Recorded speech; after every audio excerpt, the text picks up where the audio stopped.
pony knowledge by. Oh, better. I got a place where winning ain't tough to do.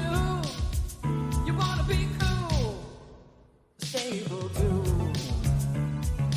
Your horse racing fantasy come true. But no, StableDuel. Download the StableDuel app and play today. Well, it's been a while since we had a special edition of This Week in StableDuel, and why not for a big day like Pennsylvania Derby Day over at Parx? Parx is one of the tracks that StableDuel has a ton of contests all throughout the week, and it is the biggest day of the meet over at Parx with the Cotillion, with the Pennsylvania Derby. I think they have 10 stakes races on the card. I always have to get my best bud to talk horse racing. Barry Spears, the sniper. How's it going, my friend? How's your week going? Man, it's been great. You know, another week and another set of races to tackle, and just all ready for Saturday in this Pennsylvania Derby. Should be great. Should be a blast. So we're looking at the big details for the StableDuel contest. There's a $10,000 prize pool in this weekend's Pennsylvania Derby Dash StableDuel contest. So Barry, my friend, that's going to be our focus. We're going to dive into the daily racing form past performances for all of you. You can actually get these for free when you play through DRF Bets. So sign up with a DRF Bets account. If you don't have one, they give you a $250 deposit match bonus. So boom, right off the bat, you put $250, it's $500. They give you a $10 free bet for registering. You got $510 and you have 10 free formulator cards. And then every time you bet another $50, you get credit for a formulator card. There's also new features too with the past performances. You can pop in between the Timeform US past performances with the all access feature. So if you are someone who, like me, Barry, I'm still figuring some of the parts of Timeform US out. What's nice is that I can look at some things here, try to and then make sense of it, and then go back real quick to the other PPs and sort of look back and forth real quick. They made it really nice and convenient now. Yeah, it's a great feature because I do a lot of comparisons with the numbers and looking at different avenues of past performances just to get a gauge on where things are at. Not all the time, but enough to kind of understand where everything lies on their own scales. And this, you could do it. You could just flip flop. That's just when it's right in front of you too. Yeah, it's so quick. Great. You just for a horse here and there, or just for a race where you want to check out the speed, like the pace ratings or the late, how it's going to shape up. Really, really cool. I actually went on the Timeform US forecast this week with David Aragona. I was filling in for Craig Milkowski this week, and we talked about the pick 5 for Parx. This pick 5 coming up, the Philly Big 5 has a mandatory payout. Barry and I are going to give out our best bets throughout the card because for StableDuel, it is a contest. They have daily contests there, and it's a contest where the format has a 10-horse stable that you have to build, and it's a salary cap format. So on a day like Saturday at Parx, where they have 14 races on the card, you don't even have to go through every race. You're going to be skipping a few races. You can really pick and choose and key in on your strong opinions throughout the card. So that's what Barry and I are going to do right now. We're going to try to share some of our best plays throughout the day. And remember, because it's a salary cap format, you're purchasing horses based on their morning line. So you can't just spend up on all the favorites in each and every race. You have to use longer shots in some races, and that's what we're going to try to do here, is give you some horses that might be a little outside the box, maybe some that aren't on your radar. Then at the end, we'll go through the last couple big races with the Cotillion and the Pennsylvania Derby, just to give a little preview of the big races. So if you have not downloaded the StableDuel app and you're not playing along, well, this is a good weekend to do so, where we have big prize pools at Parx to shoot for. Barry, you're going to start us off in race number 3 early on the card at Parx, I believe, right? Yes, indeed. Okay. Not a typical kind of race that you would see. I mean, I guess it's a big day, so you get these kind of inflated purses on these, what kind of seems like a regular race. Yeah. There's some maidens in here, very lightly raced 2-year-olds.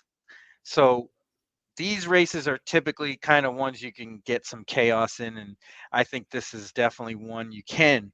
I landed on number 9, Serrani. Yeah. This horse ran pretty good, got carried out in the stretch. You definitely want to keep note of this race that this horse was in because we're going to show the replay in the next one. But this horse was kind of wide, the for most of that race, then got pushed out a little bit wider in the stretch. It's like the leader kind of angled out, and we'll watch this in a little bit, but carried the 9 out a little bit and ended up winning the race. But the 9 ran a great race first time out in a restricted sort of stake race that day. Comes back in a similar spot, and I think this horse is definitely going to improve. And just based on like value, this is a horse who was favored in that race, ran well, finishing second, even with some trouble, has the right to improve, and now is 5-1 on the morning line. I guess just because it's a bigger field and there are a couple others in here, but just based purely on value, connections too. I'm going to talk about a horse later on the card that Pennington and Service team up on. I mean, they just win a ton together. So, yeah, they seem pretty live on Saturday. They have good shots, especially in these sort of races. There's another one. There's a couple of them. Well, because these are you don't have as many shippers in these types of races, right? It's these local. Are these same horses that they know that they have a good pulse on. So Serrani, the number 9, 5-1 on the morning line to kick off the no chalk zone edition of This Week in Stable Duel for Pennsylvania Derby Day.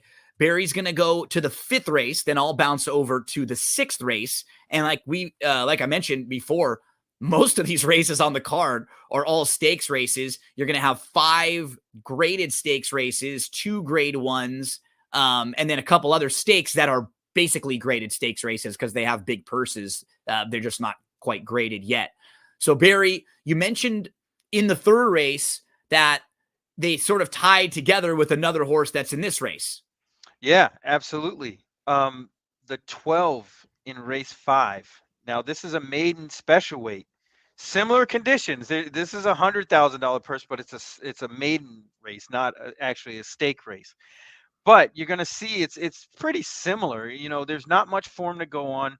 Only a couple of horses ran twice, a couple ran once, one ran 3 times. And that's pretty much sums up the whole field here. And it's a big field. There's 14 signed on with 2 also eligibles. So, you see what you're going to get here with this $100,000 maiden race. I like number 12, Miss Ellery. And this horse comes out of that race. If you want to pull up that replay, we can go over it. And you can see Serrani's trip. So we're watching the 7 and the 8, right? Miss Ellery's the 7. Serrani, who we just looked at in that other race, is the 8. Mm-hmm. And you'll see early on, once they break, the 7 just breaks poorly. Didn't really get bumped around or anything, just slow. And you see last and stays in last for quite a while. But you'll see how this horse makes up ground. And you'll see also in this race, Serrani is sitting about 5th here on the out. Or I'm sorry, 2nd. I forgot he presses this pace. He's 2nd, and he's going to get floated. Yeah, he's going to get floated out. I mean, he's a little bit wide here anyway. On normal Parx days, the inside is probably the worst place to be. But I think on Saturday, they do a good job with maintenance, and they soup up the track a little bit. So it'll be a lot faster, and you won't see people kind of out in the middle of the track and during the stretch. Miss Ellery is way out of it here. Yeah, she's way back there. And you'll see she angles out and she comes flying. And you have Serrani here. Look at how wide out here in the middle of the track he is, right? Because he's trying to stay to the outside and not have to shift in. So it put him in a really tough spot. Right, and it floated him out enough for him to lose, basically. And here comes Miss Ellery. Here's Miss Ellery in just flying. And I think that horse figured it out. Yep. Sometime during the race. 2 strides out of 2nd for Miss Ellery, too. Yeah, I mean, right there. I mean, even in the form, the 2nd to last call, they have her at 7th place, 10 lengths back, and then the final call, 4th place, 2 1/4 lengths. So there was a lot of ground to make up, and I think the horse kind of figured something out. A good work on September 1st out of the gate, 36 flat, was flying late, gets a good local rider now, and I think it's go time. Barnes been very good recently in just a smaller sample size with a couple horses winning their second time out too, at big prices just like this. So they're going to flatter the ROI. And in StableDuel at 10-1, so it'll only cost you $1,000 to use in your lineup out of a $50,000 salary cap.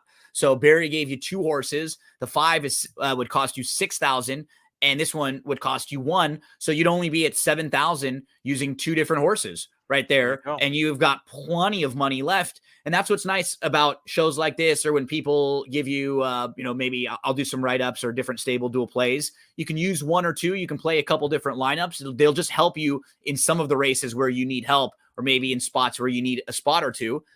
Maybe you bet these horses to win. If you're playing all throughout the day, pick 3s, pick 4s, pick 5s. It is worth mentioning the forecast. It's supposed to be rainy. Now, okay. It's supposed to be like that all over the East Coast this weekend. Because of that hurricane. It's really hard to me when that happens to project things. What we can do is make adjustments when we know what happens that day. But to start saying, well, this horse might come in, this horse might be out, because all sorts of stuff happens when races are changed. So I just try to look at them like what we know. When we need to make adjustments, then it's fine to go through your handicapping and maybe make note of horses who have success on off tracks and might be horses you want to upgrade if that does happen. I'm always fine with that, but just thought it was worth mentioning because I did see the notes about the weather possibly coming up this weekend. Barry gives you a nice 10-1 shot there in the 5th. I'll move right next door, and we are going to look at some familiar connections that we were just speaking about. In race number 6, it's the Plum Pretty, $100,000 for Pennsylvania bred fillies and mares. I'm going to the number 6, Gunfire Gal, who is 12-1 on the morning line. So we can look at this filly she had a good 2022. Really nice year last year. She wins her first couple starts. Then in back-to-back races, she's second. She crushes by 7 here at Parx in the slop. And then in her final race of the year, she finishes 4th. It's a stakes race, though. It's actually against Open Company. And she faces a good group. It was over at Mahoning. Disco Ebo was like really, really sharp for a while and won I think 3 in a row and 5 or 6 out of 7 races. So faced a nice horse who got really, really good. And that was at the end of the year. Now, following that, she's off from November to August. So we're talking 9 months and basically the entire part of her 4-year-old year so far. So there's probably been some growth, some development, some maturity. And on August the 21st, she came back, she ran in the stakes race, and she ran exactly how you would expect for a horse coming off the bench. She looked like she may have needed the race, but she was still sort of trying late. She just didn't have that full late burst. And now she's going to stretch out. What I think is interesting is just looking at her pedigree. Her dam was good going long, was a winner going a little bit longer. And when you look at her siblings, well, that also seemed to be the case. She's a half to a horse named Street with No Name, who we saw win a stakes race at Santa Rosa, who we saw win a first level allowance on the turf going long at Del Mar. So I actually think she's a little bit interesting stretching out. I'm looking at this field. I think stretching out, she actually might be the fastest in here. She's a horse who's shown legitimate sprint speed before, but she has a bunch of versatility to her. I could see them being really aggressive with her in here because there's not all that much other, the other horses who have shown speed have shown more route speed, and they're more like routers with tactical speed. I think she's just kind of fun. She's interesting. I think she's too high of a price at 12-1 just off these connections alone, Barry. So $750 to use in your StableDuel lineup. Gunfire Gal is one for me. The 6 in race number 6. Yeah, the race dynamics kind of set up in this horse's favor. I mean, really only one horse to beat, which would be the 2. Yeah. Beat to the punch, and I think definitely that horse is faster. I think so too. And has the ability to sit off if need be. So if she wants to go and the 2 goes and then she's going to sit off a little bit, I think that's fine. Gunfire Gal, 12-1. Maybe a nice horse to use in your StableDuel lineups. I've got one more in the 9th, and then we'll move to some of the bigger stakes races. The 9th race is the Alphabet Soup. Loved me some Alphabet Soup. Young Gino going to Santa Anita. Yeah, man. Soup, man. So this is a mile on the 16th on the turf course here. The way I'm looking at this race, 4 Harp is pretty quick and stretching out from sprint races. So he's going to be flying in here early. You've got a horse even like Market Maven who wants to be close up and kind of pressing. You've got DJ, who's really fast, wants to be right on the lead. The favorite, Landon C, wants to be right on the lead, can sit off a little bit. Right there's 4 horses that are pretty fast. You look towards the outside, I wouldn't be shocked to see Fierce and Strong stretching back out from a sprint race, toward the outside. So looks like there could be a good amount of speed in here. I'm trying to find even the 11. The 11 because they're wide, right? Too. They have to get over to at least try not to get hooked so wide. So I could see them really flying in here. And the horse that I kept coming back to was a horse who's actually never tried the turf. King Kumbale, who's been in New York and sort of all over the place, but now has come back to Parx. So in his last start, he was behind by Landon C. But in a smaller field, he's always going to lose to a horse like by Landon C, who just has a little bit more tactical speed than him, right? Who's going to be in front of him. This is the type of race that'll probably be better for a deeper closer to have a little more pace to run at. So I'm looking at his races for the new barn since coming into the Robert Reed Jr. barn. Going 6.5, looked like he just sort of was a little short in a prep race, and it was his first start in a couple months. And then look at the progression he's shown in his last 2. Good effort, finishing second. Actually took another step forward in that stakes race when finishing 3rd. He was behind by Landon C. Nimitz Class is running later on in a stakes race against really nice company. And King Kumbale will try the grass for the first time. So his profile, he fits with the running style. Now I'm just going to ask, will he like the grass? His dam was a winner on the turf. And he had 2 siblings that tried the grass. One of them was named Brevard Place, who didn't win on the turf, but actually won on the hurdles. That's got to count for something, right? I was going to say. The horse count twice. Didn't hate the grass is my point here, right? So, and then we have another turf winner down here with Jaluka. So we have a sibling that won on the turf. The dam won on the turf. This horse fits the profile with his running style. The real key is just, does he transfer it over, right? Because if he just runs the same types of speed figures he's been running on the dirt, on the turf, he fits right here and he could get the trip. It's just that's built into his price because he's 10-1 on the morning line. So we have some variables here built in, but you're getting a nice price on a horse who should like the grass, who should get a trip, and who's running the best races, recently for this new barn. He had a couple good races down here at Aqueduct too, behind Bourbon Calling in back-to-back races. He's always been pretty solid. Yeah, keeping good company the whole time too. So it just comes down to the trip now. He's become, for this barn, they've changed his tactics a little bit. He's been more of a closer, and I think that's what will fit here. King Kumbale, 10-1 on the morning line, will only cost you 1,000 in your StableDuel lineup. Let's just sort of kind of quickly hit on the next set of races as we go along. The Dirt Mile has Gunite, and they're going to try to use this one, Barry, as a prep for the Dirt Mile again. They went to the Dirt Mile last year. It's for Steve Asmussen, it's an embarrassment of riches, right? He's got to separate some of his good sprinters. He's got Echo Zulu, and I was reading an article in the DRF, and he didn't mean to say, he said, I love Gunite. I'm the biggest Gunite fan in the world, but I can tell you, we've worked Gunite against Echo Zulu, and I know who's faster. So he just basically laid it out there and said, I don't think Gunite's going to go by Echo Zulu, but maybe this will be a better spot where you can have horses win separate races. He was 4th in the Dirt Mile last year. It wasn't like he ran a bad race there.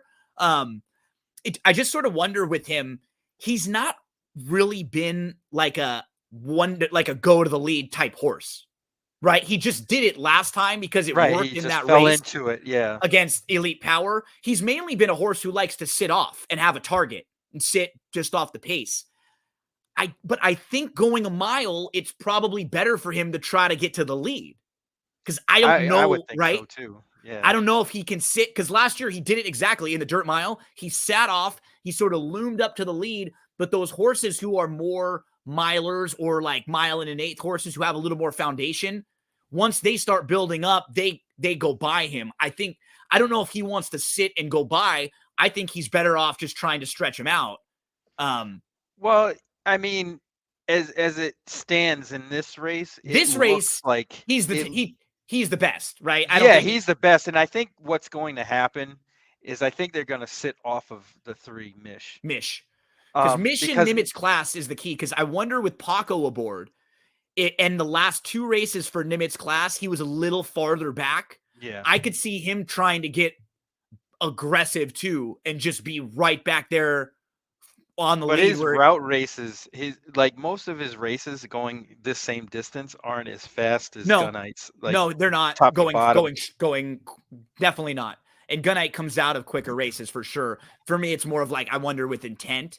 But yeah, Yeah, Mish, they're going to have to try to do something because, obviously, I would think they will believe that they're better or a faster horse at this distance than Mish. yeah, So I would say the game plan is probably to sit off of Mish as well and try to take over and get the jump on Gunite. But I yeah. don't, it's a tough task. He's the Um, classiest for sure. Like I yeah, mean, based on what he's been facing, it'd been really good. The horses who, I mean, if you're looking to beat who are sort of intriguing, like trip horses, I thought, let's say they go fast and we're looking for horses from off the pace. Wheeling Springs is in really nice form right now. Those 3 races at Monmouth are nice. And he was behind Proxy in one of them, and Proxy was second in the grade 1 Jockey Club Gold Club. So that's like a legitimate horse to have lost to. And then the one that was like the wild card that I think is a little bit intriguing is actually the mare, Dr. B. She might be able to sit like an okay trip. The time that we saw her go a mile, she was on the lead and she won a grade 3 and she did it really impressively. She's chased, look at her last 4 races, Echo Zulu, Good Night, Olive. And then the Vagrancy was her first start of the year. And she was a pretty solid second in that race, in her first start in 5 months. If yeah, if I'm looking for a price, this was the one that I thought was like, yeah. It's she's definitely she's interesting. she's got capable races, but the race no doubt goes through Gunite and what he's done. Like it's really just tough to knock anything he's done over the last couple years. It's for this, Yeah, it's just it's does tough. he want to go the mile? A horse that I thought may rate a good chance as the now horse would be the one, Civil War. You can see in the form that this horse ran a pretty big number last time after second off the bench. Sometimes that could translate, especially if the pace heats up a little bit. This horse could probably pick up some pieces. I'm not sure about winning this race, obviously, because I think Gunite is kind of a standout here. But to complete a try or an exacta, Civil War might be the one. Let's keep rolling along to race number 11. That's the grade 2 Gallant Bob. Barry has a play in this one. It's always a fun 3-year-old sprint race. And Barry, talk to us about how you see this race playing out. All right, hear me out. Hear me out. I'm going with 90% Maddie. I knew you were going to get here, and I couldn't. Me and David, when we talked about this race, we both mentioned this is a long shot and a horse that we're like really trying to get to, and we can at least use in under spots. So yeah, talk to us here. I think this horse merits a better chance than what it looks like on paper. Now, if you see from January this year to the present, this horse has been going a mile and eighth, a mile and 70, and a mile and the 16th. Showing speed that whole time. Now the cutback, and I think this might be a better distance for this horse in general anyway. And he has some races that could actually win this that in the past. So the Long Branch, the Federico Tessio, those are really solid races. You're right. And I think the cutback will do this horse a lot of good here. And there's horses in this race like Damon's Mound who you really can't trust. How can you trust that horse at a short price? Yeah, the horse who I like is the 5. And I think we're expecting trips that are probably similar. I think Yeah, he's just sort of a horse that's going to sit off the pace because I'm looking at Rivet based on his last 2 races where he wasn't able to get to the lead. Like he sat a perfect trip in that last race and he loomed up and he just couldn't go by. So I think they're going to try really hard to get back to the lead with him like he's done in a few. And I think that for sure the 7's got to go. Sir 10. Lancelot, like hands down has to. And then Damon's Mound was actually in front of Rivet last time, and that worked out well for him. So I feel like they probably will want to be aggressive again because it worked out well last time getting aggressive after he hadn't won in 5 races in a row after winning a grade 2 early on in his career. So I think those 3 will at least be forward. So I'm looking for horses that are going to be behind them from slightly off the pace.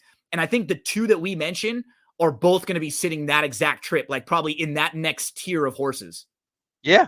Yep. That's exactly it. And, I gave the nod to the 1 just pretty much basically because of the post position. Yeah, the price is great and the cutback's nice and Paco's aboard, so he should get the horse involved early.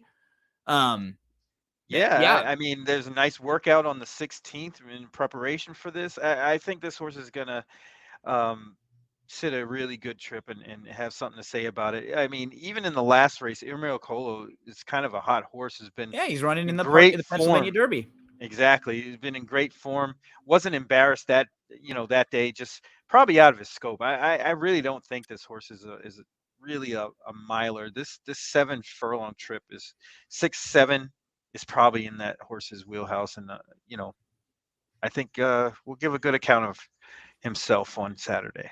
Yeah, I'm looking at Nautical Star for that sort of trip. He's a lightly raced horse who his whole career makes sense. They debut, came out the pace, solid 4th, second start, breaks his maiden at Oaklawn. And then he moved into a new barn and they said they took a shot in the Florida Derby and they took a big swing there.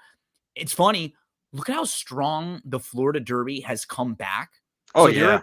There have been 5 next out winners and 2 next out runner-ups. Forte didn't win his next start, but he was second in the Belmont off that long layoff. Remember, he missed time in the Derby. Mage comes out of the Florida Derby and wins the Kentucky Derby. You've got Fort Bragg, who you loved and had brutal beat in the Pat Day Mile coming out of the Florida Derby. He got a wicked beat, finishing second that day behind General Jim. He ran his eyeballs out. You got Il Miracolo, who comes out of the Florida Derby to win a first level allowance next time out. And he's become, as you mentioned, really, really honest West Coast cowboy. Following the Florida Derby, he's running. He wins his next start and a first level allowance. 5 next out winners, 2 next out runners up coming out of that race. And then he's off. They bring him back. And on August the 18th, he gets a nice prep for this second start off the bench. I think Nautical Star is a little bit interesting. He's 9-2. He's like for me, he was a fun play in the pick 5 sequence. If you're playing that Philly big 5. Definitely got to use that one. Horse to toss in. Let's get to the big ones, Barry. Let's get to races 12 and 13. Talk to us about the grade 1 Cotillion with Pretty Mischievous, the 2-1 morning line favorite. Yeah, this race seems like it's going to be very, very chalky because Pretty Mischievous is far and away the class of this field and probably will get a great trip to boot. Another horse you can't trust, Hoosier Philly, who shows up sometimes she doesn't. I don't know which one's going to show up, but should have her hands full. Yeah, because the 2 is faster. Exactly. Ceiling Crusher is faster than her. That's my issue, is that I just don't think Hoosier Philly is close to as fast. I don't think she likes sitting off either that much. And she seems like one of those horses, Barry, who was good early at 2 and just really hasn't taken that next step forward and progressed that much. Right. Kind of like the kid in elementary school that grew faster than everybody else. And then everybody else just catches up a little bit later. Yep. You tell them, you're like, don't pick on me right now, man, because I'm going to catch you next year and I'm going to run circles around you. Don't do it. Don't do it, man. But there's quite a bit of speed. A Colt probably will show some speed. I Defining Even on the Purpose is outside. going to be close. Is Yeah. all like going to push the pace and then sit close. Majestic Creed's going to go. I think Ceiling Crusher is she's in here to be going. Like Yes, because when absolutely. she sat 2 starts back, it didn't work for her. Edwin, they put him aboard. Like, so she's going to make sure this is an honest pace. I could see 3 or 4 horses winning this race, but they're like none of them are incredibly creative. I guess if I was playing from StableDuel, I would probably play Just I play Catherine. the 6. Yeah, exactly. Yeah. Based on the 6. price, because I don't think she'll be that price. I think No. she'll probably be closer to 6 to 1, 5 to 1. Yeah, right. That makes sense. And that I think because to me, you were sort of hitting the nail on the head. I think it feels like it's pretty mischievous. And then there's like 4 or 5 other horses that are all in that next tier where like if she gets beat, I could see it being Ceiling Crusher running away and hiding. I could see it being a Colt getting a nice trip, sort of developing. I could see it being Just Catherine or Defining Purpose, but like they would need to improve. Pretty Mischievous probably needs to take a step forward, like down. But it does seem like it's her and then that next tier in this race at least. Yeah, I mean, honestly, my intent right now on Thursday is to bet a giant exact with Pretty Mischievous and Just Catherine. But Yeah. unless Just Catherine just gets crushed in his like second choice, that won't happen. But that's all it looks like to me. I guess Defining Purpose is okay and can run good races at she's times, fine. but yeah, but she's not like a sexy just horse gonna to be bet at 4 to 1 right. or like in that range, right? She's honest. She'll put herself in a good spot all the time, right? She sort of always sits good trips and like she'll show up, but she just like I have her in a fantasy league and she's nice because she picks up points for Picks you. up checks. Yeah, checks. And that's like you like having a 4 to 1 shot in a grade 1 like this, but I'd prefer a couple others on the win end, like we're talking Just Catherine, even a Colt. I would give a little bit more of a look to coming off that big win. But Just Catherine's sort of the fun value horse, I think, if you're looking for one in here. She chased randomized 2 starts back, who came back to win a grade 1. She was behind Sunset Louise and Sacred Wish. They both came back to win. Sacred Wish just won a stakes on the turf also. So she's kept some pretty good company. And she's sort of the fun, maybe like interesting, maybe StableDuel horse in this race if you're playing it from that perspective. Oh yeah, I mean the betting is probably going to get a little weird here because after Pretty Mischievous, it's really wide open. I think everybody's going to be around the same price, between like 5 and I agree 12 to 1 in that range. Yep. So it should be interesting to see who ends up being an overlay, especially in the exactas. Let's get to the big one on Pennsylvania Derby Day. It is the Grade 1 Pennsylvania Derby. Now, I will say, like, the difference between the Cotillion and the Pennsylvania Derby, the Cotillion has a little more quality, or like a little more of, like, Pretty Mischievous is at the top of the 3-year-old division. And then you have a couple others like a Ceiling Crusher who star power there, who could be there. Yeah. And a couple other proven horses. This one is a little bit more of the later developing 3-year-olds.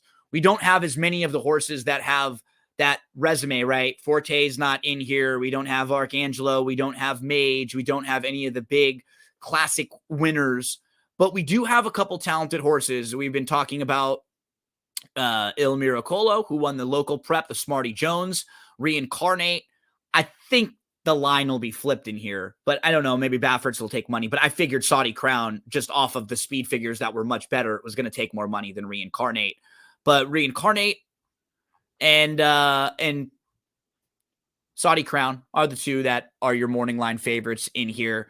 So I guess from a discussion point, we can start with them. Saudi Crown beat your boy, or was right behind your boy Fort Bragg in the Dwyer, and then he had a tough beat in the slop in the Jim Dandy when Forte came and got him right on the money. So, I think he's the horse to beat more than Reincarnate. But I guess it is those two. And then I sort of see it as like those two. And then the tier below, from a gambling standpoint or anything, it might be a little bit different. Talk to us some of your feelings on this one, Barry. Well, what's funny about Reincarnate is you see Baffert horses when they start running, they run. Like when he sends them out there, they're running. And they usually don't fluctuate or jump up or down points, speed figure wise, too much. Reincarnate just never got over the hump, in my opinion. I think I just don't like this horse at all. Unless something miraculously happens, I don't know. I just don't think that horse is good enough. Yeah, there's been the rumors that he's like, and I've seen some of his works that he's training and growing up. And we know Baffert's done that with many horses through the years where they've gotten Sure. better. I don't know if he was as good as some of those horses to start, though. That's what I was getting at. Is I You don't I know, don't think he was a B teamer from the start, and there was some horses that didn't pan out for whatever reason, and this is what he's left with. Not a like for bad some, horse by any means. no, but I'd like love to some be of the left with horses him. that I'm thinking about are like Authentic or Arrogate or like, some of those horses for him that were a little bit Right, later really developing. brilliant speed. Yeah. 3-year-old horses, and you could see where he would make tweaks in the training of them a lot of times too. And they would get just faster or bigger, or sometimes it'd be they could rate a little bit, but you could just see things visually different with the horses. Sure.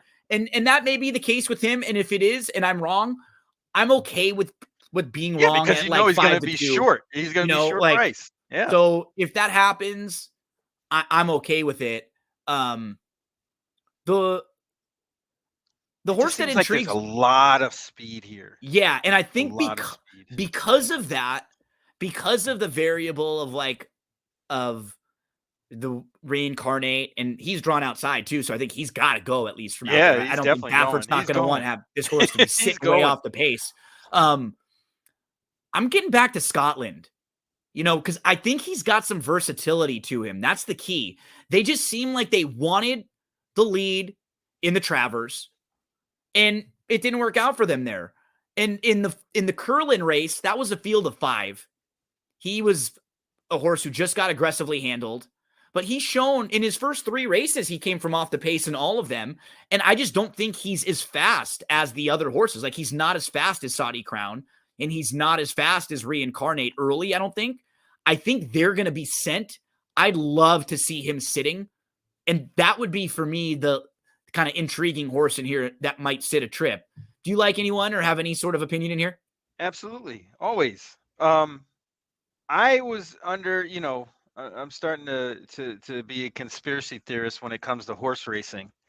And something may be telling me that Reincarnate is in here as or could be a rabbit for Gilmore. And I think Gilmore deserves another shot at this level.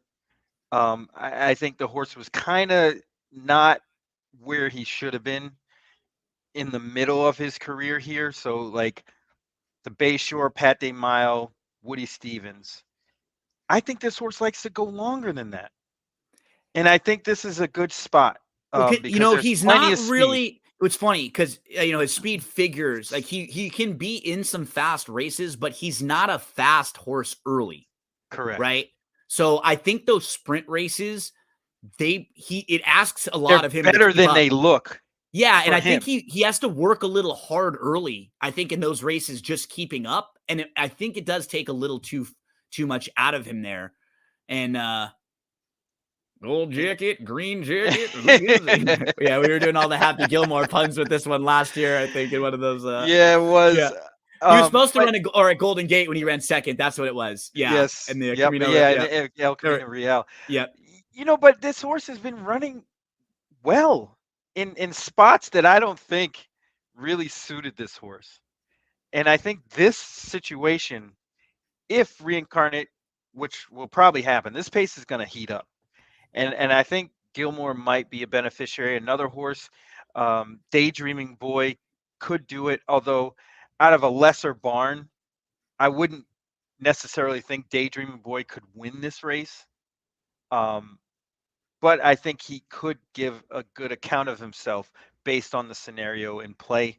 And then Krupe is another one that kind of fits that mold, who definitely needs to step up and do something more. But he's moving forward. Yeah. But he has. I mean, he was okay. He's been okay for a while. He's just kind of running over his head. You see Instant Coffee, Disarm, The horse Mahoney, Angel signature Empire. I love that horse. He was like one of those Signature, horses when yes. he won, I thought was going to be big, and then he was off for a long time. He showed up really late. Like, he just wasn't quite the same horse when he showed back up, but he was a big winner, like a really impressive winner that day. And, you And know, what I like is he kind of circled back to that 87 he ran when he yeah, that's a good point. almost broke his maiden.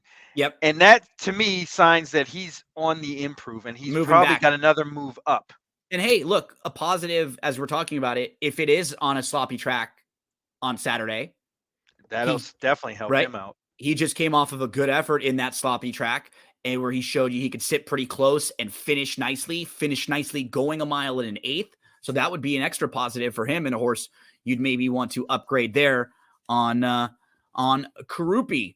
So a look at Saturday at Parx, 14 races on the card. And once again, a $10,000 prize pool in the Pennsylvania Derby Dash to shoot for in that StableDuel contest. Barry, Yes, talk sir. to the folks out there about going in circles, Big Mondays, and anything else that you've got going on right now. Yeah, going in circles. Big Monday. Every Monday comes out on Tuesday. Typically, it's usually Monday night, but we won't go there. But we got some new exciting stuff coming up. We got a website revamped that's coming out soon, probably within the next month or so, and things are looking up. Saw some spaces you guys are doing also. Oh yeah, you and we Chuck. got a little involved with the Game of Silks, Awesome. which is a very interesting thing. I mean, and it opens up horse racing to a new audience. Basically, like, what is it? Like cryptocurrency nerds that are involved, and they like it. They love it. They love getting into the pedigrees. And basically, the game is starting from ground zero, where they're basically buying horses that are 2-year-olds, and the 2-year-old races that actually run on the track are in the game, and they get paid accordingly. Purses and everything in cryptocurrency. So it's a really cool thing. If you can check it out, get involved. But it's definitely something to see. It's definitely a futuristic thing that we're involved in now. Make sure to give Barry a follow there on Twitter. Great to interact with, great to talk racing with, funny memes and gifts, and a great follow Crying there. Jordan. That's his calling card. That's the calling card. If one of your teams gets knocked out of the playoffs and you're mad, turn off Twitter for a day or two. Wait till it comes down, then you can see it back. Because it's like when I know the Lakers are out, and I'm like, oh, I don't even want to look at the Snipers till tomorrow. then I'm like, okay, I've slept on it. I'm okay now. I can see LeBron in the crying Jordan right now, or poor Austin Reeves with tears running down his face, or one of them. So, my friend, this has been a blast. This summer, it's been a little different for us because we lost the guy too. Our buddy Matty, but he's been doing some great work. Excellent work with Matt DeSantis over in the NYRA. But we've really covered so much ground, like another different track today that we've been able to discuss. So that's what's cool. Whatever some of the big races are, Barry's helped me out all summer long. We've talked about them, and now, man, think about it coming up. We'll have Santa Anita opening back up, Keeneland opening up, and we get those couple weekends where you have that last round of Kentucky Derby or Breeders' Cup prep races. So that'll be a blast. Like, there's one of those days where it's like 5 at Santa Anita, 5 at Keeneland, 4 at Belmont and Aqueduct. So the next 6 weeks now, between now and the Breeders' Cup, are an absolute blast. We get that last round of preps, and I'm actually going to I become a hermit. I'm going to be making an appearance at the Breeders' Cup this year. All right. That's what's up. I've never been. I'm trying to get to one. I've never been. Yeah, I went a few times back years ago, and when they've been at Santa Anita, and I went once or twice, I think, doing some work. But I'll be doing some work for DRF this time. So I'm not sure exactly how much I'll be needed early in the week, maybe even at the draws and some of the stuff throughout. So that's cool, man. It's nice because I just let them know my parents live 5 minutes away from Santa Anita, so I can take advantage of it being close and go back and forth. Yeah. I don't have to worry about hotels or like driving far away or sitting in a bunch of traffic or anything like that. So, I might as well take advantage when it's close and get out there as much as I can. Maybe I'll even bring Milo out one of the days. I was going to say, Milo. Yeah, we'll get him out there for a day because he's actually never been to the track. Never so far. Wow. Yeah. Because I'm so now it's so easy for me to sit home and like do all my work and watch the races and play that if I didn't have a reason to, a lot of times I'm chilling at home, right? Yeah. Yeah. No, So, that's like me. It's like I know the tracks are farther away from me, but it's the same sort of deal. Even when I was close to one, it was like yeah. Yeah. if I had to go, I'd go. If not, I'd be on my phone. Yep. So will be a lot of fun if anyone's going to be out there. Love to say hello to you. And if you're coming in from out of town and stuff, actually know the area pretty well. I can give you some nice places to maybe go eat. I have a couple fun places. I to owe let you a know, dinner so. or two anyway. So Oh it's yeah, all good. we owe each other, so we'll go back and forth. You'll pay one for me, I'll pay one for you, and we'll even out. And that's what's up. well, folks, thanks so much for hanging out with us again. Next week, we'll have another track that we'll take a look at, and make sure to give Barry a follow, give me a follow. And we love talking races with all of you. Most importantly, this weekend, play in the big StableDuel contest at Parx. If you ever have any questions about StableDuel and how to sign up, how to build a lineup, what exactly you're doing when you're putting it together, I'd love to help you out. Barry's played many times. He can answer any questions that you may have. And we got to give a shout out to one of my good friends. He does a lot of the music for me. He was a part of our StableDuel live streams every week. We knew Joey Cleveland was about to come when that song was coming at the very beginning. That StableDuel anthem. Here it comes once again. Better, you want to spread your pony knowledge wide.